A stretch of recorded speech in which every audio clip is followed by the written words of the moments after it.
I knew something was wrong the moment they arrived for Sunday dinner. My son Leo's smile was too bright. My daughter Imogen's attentiveness too pronounced. They asked about my medications and whether I was sleeping well. Exchanging glances. They thought I wouldn't notice. After 45 years as a litigator, I could smell a rehearsed performance a mile away. We were halfway through dessert, a perfectly executed raspberry cheesecake that apparently I still managed to bake so well, when Leo cleared his throat. "Mom, Imogen and I have been talking." He began setting down his fork with precision. "We're concerned about you living alone in this big house." Oh, I kept my voice neutral, though my spine stiffened. I'd been waiting for this conversation. "We found a wonderful place." Imogen chimed in, Lakeview Meadows. "It's not one of those depressing nursing homes. It's a luxury senior living community. With round-the-clock care," Leo added. "We toured it last week. Beautiful gardens, social activities, gourmet meals." I noticed the significant detail. They'd already toured it, without mentioning it to me, without inviting me. "I'm managing fine here," I said mildly, cutting another small piece of cheesecake. "But for how long, Mom?" Imogen's voice took on that patronizing tone I'd grown to detest. "You're 72. Dad's been gone 5 years. This house has too many stairs, too much maintenance." "We worry about you falling with no one around to help," Leo said. "Remember when you couldn't find your reading glasses last month?" What they conveniently forgot was that Leo's son had moved them while playing with my things. "And what about that time you left the kettle on?" Imogen added, though I distinctly remembered she was the one who had used it last during that visit. "I appreciate your concern," I said, which wasn't entirely a lie. Part of me wanted to believe their motives were pure. This is my home. Harold and I built our life here. "And it's a beautiful home," Leo said, slipping into his real estate agent voice. "But it's also an asset that's sitting idle. The market in this neighborhood is incredible right now." There it was, the real agenda emerging. "Let me clear the dishes," I said, gathering plates to avoid showing my face. In the kitchen, I took a deep breath, reminding myself not to react emotionally. The lawyer in me needed evidence, not suspicion. I was rinsing plates when their voices drifted in from the dining room. They hadn't bothered to check if I could hear. "She's getting more stubborn," Imogen was saying. "Just stick to the plan," Leo replied. "Dr. Fairchild said we need to emphasize safety concerns. Make her think it's her idea. And if she still refuses, then we discuss competency evaluation. Mom's been making small mistakes. We document them, build a case." I nearly dropped the plate I was holding. They were plotting to have me declared incompetent, my own children. Then Leo said the words that turned my blood to ice. "This house is worth at least $2 million.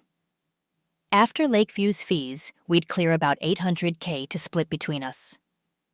"Desmond's business needs that investment," Imogen said, referring to her husband's struggling company. "And your divorce settlement isn't cheap. If we move quickly, we could list the house by summer. My colleague James said he'd cut the commission to 4% since it's family." I stood frozen in my kitchen, the same kitchen where I'd bandaged their childhood wounds and baked birthday cakes. Now they were calculating how to cash in on my final years. When I returned with coffee, I wore a mask of mild confusion. "Sorry it took so long. Sometimes I lose track of time these days." They exchanged that look again, concerned but satisfied, like fishermen seeing a fish approaching their bait. "No rush, Mom," Leo said. "But about Lakeview, they have an opening next month. We could schedule a tour this week." I nodded thoughtfully. Perhaps that would be wise. Let me think about it. When they left, Leo hugged me with surprising strength. "We just want what's best for you, Mom." "I know you do," I replied, patting his back, and I silently added, "And I want what's best for me, too." That's where our paths diverge. Son, to understand what happened next, you need to know who I was, who I am before I became just an elderly mother. In my children's eyes. For 45 years, I was Beatrice Thornton, SQ, partner at Hayes Morgan, and Thornton specializing in estate law and property rights. I built my reputation defending the vulnerable against those who would exploit them, often winning cases other attorneys deemed hopeless. Judges respected me, opposing counsel feared me. My specialty was exposing hidden motives and underhanded tactics, particularly in family property disputes. I retired at 68, not because my mind was failing, but because Harold's illness required my full attention. Even opposing counsel who despised my courtroom tactics sent flowers to his funeral. Harold had been a history professor, brilliant with words but oblivious about money. I handled our finances throughout our marriage investments, retirement planning, tax strategies. We lived comfortably but modestly, prioritizing education for Leo and Imogen, and retirement security for ourselves. What my children didn't know, because we'd never flaunted it, was that beyond our primary residence, I owned 3 small investment properties and maintained a diversified portfolio that generated sufficient income for my needs. Harold's life insurance had been substantial as well. The house was paid off decades ago. Our Victorian home in Brookhaven, a historic neighborhood in Boston, had been our sanctuary for 47 years. We'd lovingly restored every inch of it, from the intricate crown moldings to the oak banister Harold would polish every spring. Each room held memories. Leo taking his first steps in the sunroom. Imogen practicing violin, badly, in what later became my home office. Harold and I dancing in the kitchen on our 30th anniversary, while a pot of his famous beef bourguignon simmered on the stove. The chasm between my children and me had grown slowly after Harold's death. Initially, they called, daily visited weekly. Leo helped with home repairs. Imogen organized Harold's papers, but as months passed, their attention shifted from supporting me to managing me. It began with small suggestions. Perhaps I shouldn't drive at night, shouldn't handle my own investments, shouldn't live alone. When I resisted their concern, hardened into something else, they began to treat me like a child, an obstinate one at that. I sometimes played into their perception, finding it strategically useful to appear slightly confused when I wanted to avoid conflict. I'd pretend to forget minor details or seem overwhelmed by technology. This tactical vulnerability became my unwitting costume. 1. They now saw as my permanent identity. The Monday after that revealing Sunday dinner, I made 3 phone calls. First to my dear friend Josephine Curtis, retired family court judge, and the godmother to both my ungrateful offspring. "Joe, I need your counsel," I said. After explaining what I'd overheard, her response was immediate and colorful. Questioning my children's parentage in terms I hadn't heard since my courtroom days. "Document everything," she advised. Once her indignation subsided.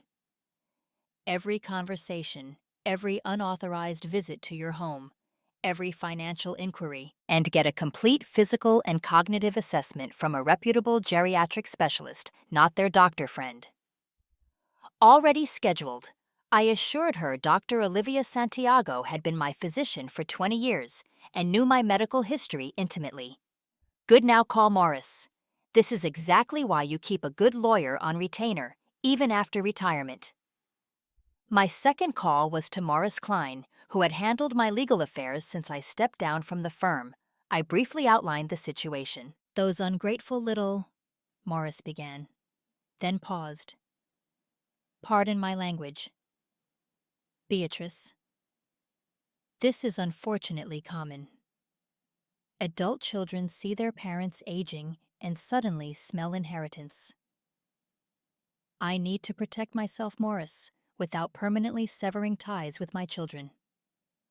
We'll set up a new living trust immediately, and I suggest home security cameras, the kind that upload to the cloud. If they're planning to document your supposed incompetence, we should document their behavior too." My third call was to a security company that specialized in unobtrusive monitoring systems.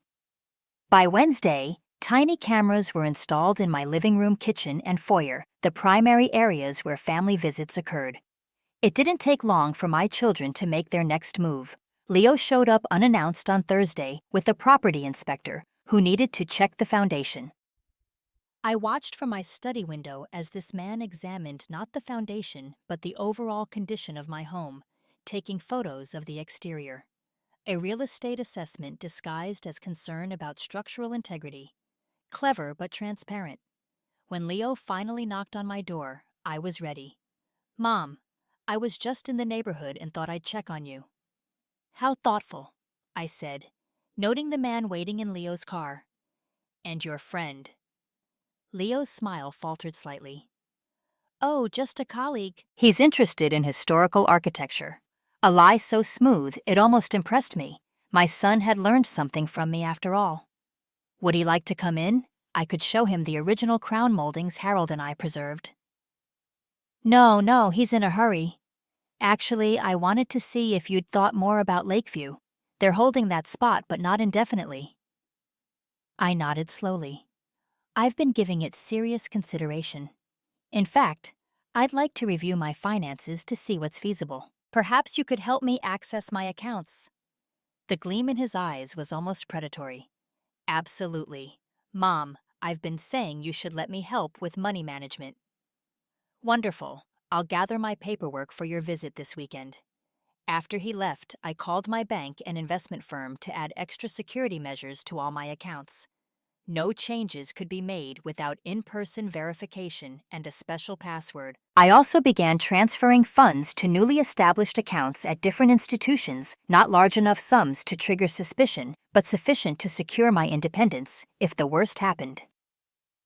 The following day, Imogen arrived with lunch and a mission. As we ate sandwiches she'd purchased from an overpriced deli, she casually mentioned she'd brought some decluttering boxes. "I know how overwhelming it must be thinking about downsizing," she said. "I thought we could start sorting through some of your things." "That's very considerate," I replied. "Where would you suggest we begin?" "Perhaps Dad's study," she said too quickly, "or maybe your jewelry cabinet." Harold's study contained all our financial documents. My jewelry cabinet held not only pieces of significant value, but also the spare key to my safe deposit box. "Actually," I said, "I've been meaning to organize the photo albums in the living room. So many memories there." Yet her disappointment was palpable but brief. "Of course, Mom. Whatever you want." We spent 2 hours looking through old photographs, genuine joy briefly replacing calculation in Imogen's eyes as she rediscovered pictures from her childhood. She lingered over a photo of Harold teaching her to ride a bicycle.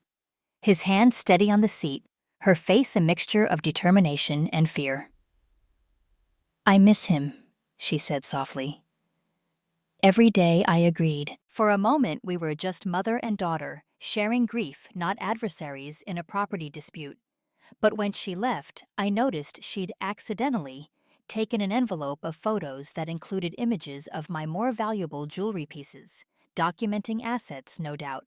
That evening, I discovered a small audio recorder hidden beneath the fruit bowl on my dining table. I placed it in my purse, drove to the shopping center 5 miles away, and left it recording in the women's restroom of a busy department store. Let them listen to the sound of flushing toilets and shopping conversations for the next 48 hours. The weekend brought Leo with his laptop, eager to help organize my finances. I presented him with bank statements from my smallest account and some utility bills. "This can't be all of it," he said after reviewing them. "What about investments? Dad's insurance money?" "Oh, most of that went to medical bills." I lied easily, and I've been living on my Social Security and pension. He frowned. "But this house, the taxes, maintenance, it's manageable," I assured him. Though Lakeview does sound lovely, I'd need to know more about the costs. He brightened, pulling out a glossy brochure. "They have different packages. The basic one is $4,500 monthly, but I think you'd prefer the premium option at $6,800. I feigned shock at the price, which caused him to quickly add, "But selling this house would cover it for years." "Mom, decades even, and you wouldn't have any maintenance worries." I'll need to think carefully. I said, it's such a big decision. Of course, he said, patting my hand, take your time, but not too much time. When he left, I reviewed the footage from my hidden cameras. Leo had examined my mail photographed documents in my desk drawer and spent several minutes on his phone texting while I was in the bathroom, presumably updating Imogen on his findings. The next 2 weeks followed a similar pattern. My children's visits increased in frequency but decreased in warmth. They brought helpful articles about seniors living alone, left brochures for estate sales companies, and constantly remarked on how difficult the house must be to maintain. Mrs. Peterson down the street fell last month. Leo mentioned casually, broke her hip alone for hours before anyone found her. Terrible, I agreed. Though Mrs. Peterson is 86 and has severe osteoporosis, I just had my bone density checked last year. Excellent results according to Dr. Santiago. His smile tightened. Still, accidents happen. Imogen's approach was more subtle. She began bringing items from her home: a blanket for my bedroom, a new coffee maker for my kitchen, family photos for my mantel. Just making it a bit more comfortable, she explained when I questioned the lamp she'd placed in my study. I realized she was marking territory, mentally redecorating even before I'd agreed to leave. When I checked the lamp later, I found another recording device hidden in its base. I played my role perfectly, the slightly confused but stubborn mother gradually showing signs of coming around to their perspective. Meanwhile, I executed my real plan with methodical precision. First, Dr. Santiago conducted a comprehensive medical evaluation, including cognitive testing. The results: I was exceptionally healthy for my age, with cognitive function above average for my peer group. She documented her findings officially and agreed to testify if necessary. This isn't the first time I've seen this scenario, she confided. Adult children deciding they know best, often with financial motives thinly disguised as concern. Is it always so transparent? I asked. She smiled sadly. Only to those paying attention. Many seniors doubt themselves when their children insist they're declining.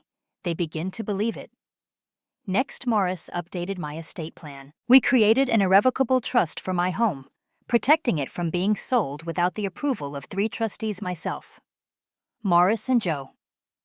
My other assets were reorganized into various trusts with specific conditions regarding my children's inheritance, namely, that evidence of attempting to declare me incompetent or force me into care against my wishes would result in significant reductions in their shares.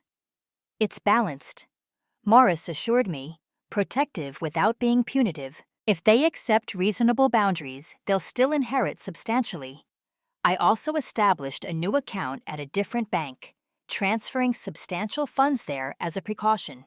If my children somehow gained control of my primary accounts, they wouldn't discover my complete financial picture. Meanwhile, I began reconnecting with old colleagues and friends who had drifted away after Harold's death. Lunch with my former paralegal, Maria, now a successful attorney herself. Coffee with Professor Emerson, Harold's best friend from the university. A weekend visit from my sister Charlotte, who lived in Chicago.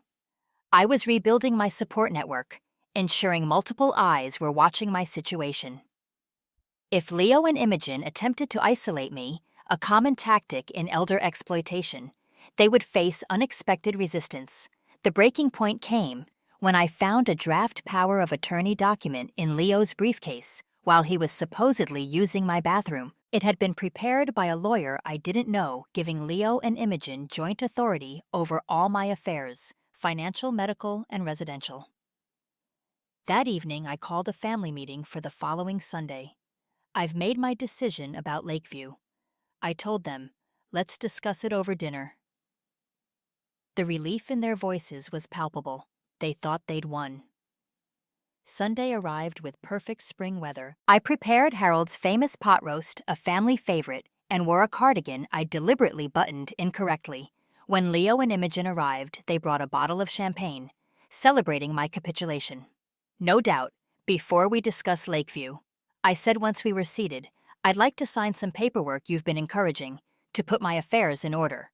Their eyes lit up with poorly concealed excitement. "That's very sensible, Mom," Imogen said, very proactive. "I've had Morris prepare the documents."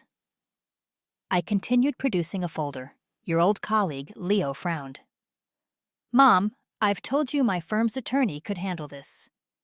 Morris has been managing my legal affairs since retirement." I reminded him, "He's familiar with everything, but I'd appreciate if you both would review these papers." I handed each of them identical documents labeled Family Care Agreement. The first few pages detailed standard power of attorney provisions, which they skimmed eagerly. Their signatures would be required on page 12. "This all looks straightforward," Leo said, reaching page 6. "Though we should discuss this provision about the house." I interrupted gently. "Before we continue, I forgot to mention I invited a few others to join us." On cue. The doorbell rang. "Would you mind getting that, Imogen?" Her confusion was evident, but she complied. Moments later, she returned, ashen-faced, followed by Morris Joe and Dr. Santiago. "What is this?" Leo demanded, standing abruptly. "Please sit down," I said, my voice transforming from fragile elderly mother to the courtroom tone that had made junior attorneys tremble for decades. "We have much to discuss." For the next 20 minutes, I methodically presented my case. The hidden recorder, the unauthorized home inspection, the attempts to access my finances, the draft power of attorney, all documented, all witnessed, all irrefutable. I played recordings of their conversations when they thought I wasn't listening, Leo discussing how to fast-track the sale of my home, Imogen telling her husband they'd soon have cash to pay off their second mortgage. I showed photographs. Leo's friend measuring my living room, Imogen removing items from my jewelry box, the business card from an assisted living placement specialist that had fallen from Leo's pocket. "You recorded us," Imogen gasped. That's perfectly legal in this state when done by a resident in their own home." Joe interjected coolly. "We were trying to help you." Leo protested, his face flushing. "You're twisting everything." "Am I?" I asked calmly. "Then perhaps you can explain why you told Mr. Daniels, your architecture enthusiast friend, who is actually a real estate appraiser, that this property would be available once we move Mother to assisted living. I have that recorded too." Silence fell heavy across the dining room. "Now," I continued, "the documents before you are not what you think. If you'd read carefully, instead of skimming, you'd have discovered they detail my cognitive assessment results, my updated estate plan, and the terms of the irrevocable trust that now owns this house. I laid out the new legal structure protecting my assets. The house could not be sold during my lifetime without my consent, plus that of 2 independent trustees. My finances were secured with similar protections. Most importantly, any medical or care decisions required documentation of actual need, not merely my children's opinions. Dr. Santiago spoke next, outlining my excellent health and cognitive status. Morris explained the legal protections now surrounding my assets. Joe added her perspective as both family friend and legal expert on elder rights. "So what happens now?" Leo finally asked, his voice small. "That depends on you," I replied. "I have no desire to sever ties with my children. I love you both, but I will not be manipulated, condescended to, or robbed of my autonomy." "We never," Imogen began, but stopped when I raised my hand. "You did." "You are, but it stops today." I closed the folder before them. "I've prepared a new family agreement, a real one. It acknowledges that I may eventually need assistance, but establishes how decisions will be made with my input, with professional assessment, with dignity." "And if we don't sign," Leo challenged, though his bravado was clearly forced, "then you'll discover that my new estate plan is very different from what you anticipated." I said simply, "Harold and I raised you to be better than this. I'm giving you the opportunity to remember that." The room fell silent again. Finally, Imogen began to cry. Not manipulative tears, but the broken sobs of someone confronting their own moral failure. "I'm sorry," she whispered. Desmond's business is failing. We're underwater on the mortgage. I just thought. You thought my money was the solution to your problems. I finished for her, instead of coming to me honestly asking for help if you needed it. Leo stared at the table, unable to meet my eyes. The divorce cleaned me out. He finally admitted, the real estate market is down. I haven't sold a property in months. Their confessions didn't surprise me. I'd already investigated their financial situations thoroughly. What surprised me was the relief I felt hearing them speak the truth at last. Read the actual agreement, I suggested gently. We'll discuss it when you're ready. That was 18 months ago. The path since hasn't been straight or easy, but it has been honest. Leo and I rebuilt our relationship gradually. Once his financial desperation eased, with some guidance from my financial advisor, he rediscovered his integrity. He now visits weekly with no agenda beyond spending time together. Last month, he helped me install a stairlift, not because I needed it immediately, but because we both recognized it might be useful. Eventually, the decision was mine. The timing was right, and his assistance was offered with respect rather than assumption. Imogen's journey has been more complicated. Her marriage to Desmond ended when his business collapsed completely, and she discovered he'd been hiding gambling debts. She's still finding her way, but we speak regularly, and she's begun bringing my grandchildren for visits without the strained formality of before. I was embarrassed. She confessed during one visit, Desmond and I were drowning financially while living in a McMansion we couldn't afford. Meanwhile, you were comfortable in this beautiful home that's been paid off for years. It was easier to tell myself you needed managing than to admit I'd made poor choices. That admission opened the door to honest conversations about finances, values, and the difference between needs and wants. Conversations I wish we'd had years earlier.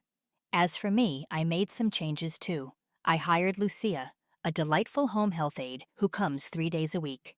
Not because I need constant care, but because I enjoy the company and help with heavier household tasks. I joined a book club for retired professionals where I've made new friends who value me for my mind rather than what I own. I installed additional safety features in my home, grab bars in the bathroom, improved lighting on the stairs, a medical alert system I probably won't need, but that provides peace of mind. Each modification was my choice, implemented on my timeline. Last month, I established the Thornton Elder Justice Foundation, using a portion of my hidden assets to fund legal advocacy for seniors facing exploitation or coercion. Joe serves on the board, along with Dr. Santiago and several respected elder law attorneys. The foundation emerged from the dozens of letters I received after sharing my story through a senior advocacy newsletter. So many older adults had faced similar situations with family members, but lacked the legal background to protect themselves. Some lost their homes, their savings, and worst of all, their dignity. Morris jokes that I found my second career, but in truth, I've found my purpose. Every week, I receive letters from elderly individuals who faced similar situations with family members. Some have happier endings than others, but all express relief at being heard, at having their experiences validated.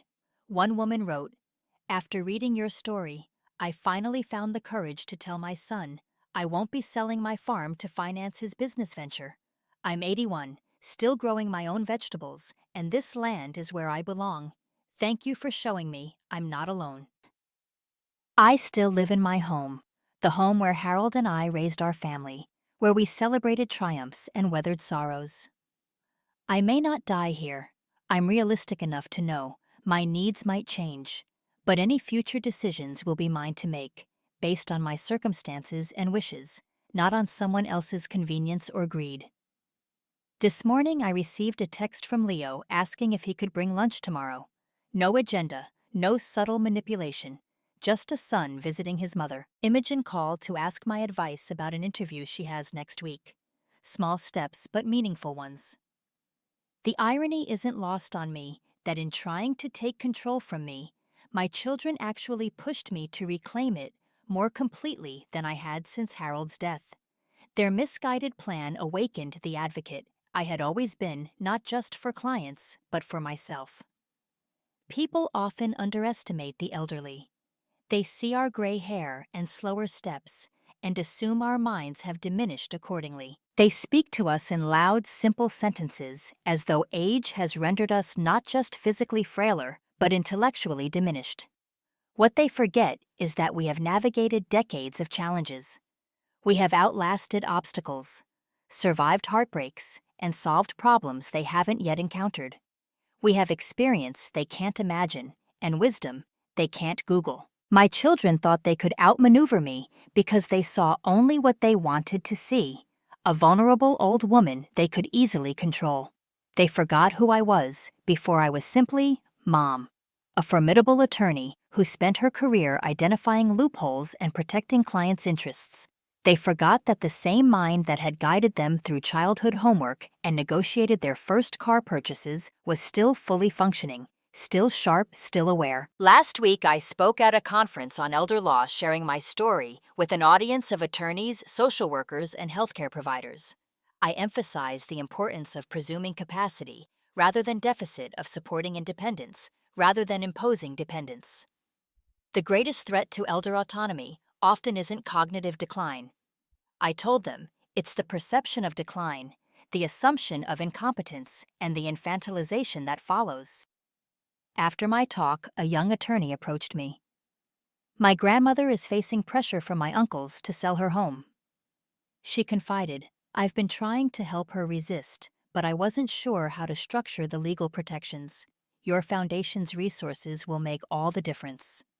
Connections like these remind me why this work matters. It's not just about property or money. It's about dignity and self-determination at every stage of life. If there's a lesson in my story, perhaps it's this. Age may change us physically, but it doesn't automatically diminish our worth or wisdom.